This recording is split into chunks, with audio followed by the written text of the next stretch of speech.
Paul Mariner is joining me as we look back on Group F action. That is the group that had the defending champions Germany, and best believe they are not going through. Instead, look at the standings. It is Sweden that tops the group after a great win over Mexico, who were absolutely flying high. Some nervy moments as Mexico were depending to see if Germany would pull something out of that game against South Korea, but in the end they didn't, so Mexico go through as runners-up. Maris, let's start off with Mexico, because for the first time Juan Carlos Osorio didn't change his team. He went with the same team, but do you think that was a bad move this time? Because it is tough to constantly sustain that high intensity pace that Mexico have been playing at. Only he knows the answer to that question, because I'm a firm believer of momentum and keeping it going.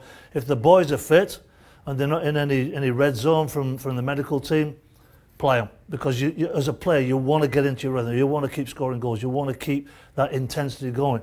But I'll tell you what, they were matched today with Sweden. Everybody's harping on about, Sweden, they're a big, tall team. So what?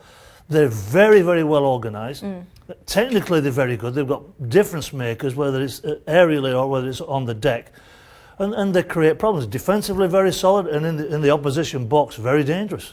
All right, well, if we had to look at all our predictions before the World Cup started, I don't think any of us predicted that Sweden would top the table. Some possibly didn't even have them going through, except for maybe a certain Zlatan Ibrahimovic, who was tweeting it all about. So now that we see this Sweden, and we have been praising them and saying they are such a disciplined, tight unit, how far could they make a run in this World Cup now? Well, it all depends what comes out later today. We're not quite sure. I think who they meet in the next round is either Brazil or Switzerland. Difficult games. But look, the Swedish side, they're very resolute. They work so hard for each other. We harp on about the pattern, what system are they playing, and what are the lines like, the blocks.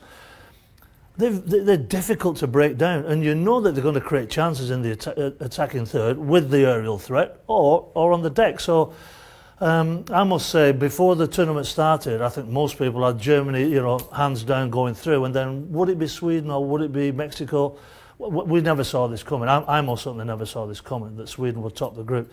But I'll tell you what, hats off to Anderson, the coach. He's done a fantastic job. His enthusiasm on the training ground and his enthusiasm at the stadium on game day is there for all to see. He's passionate guy. All right, what a day. Thanks so much, Maris. That's Group We're not over yet. No, we're not over yet. There's still plenty more action to come from the World Cup. Keep tracking it here at ESPN FC, and make sure to catch our show later on ESPN+.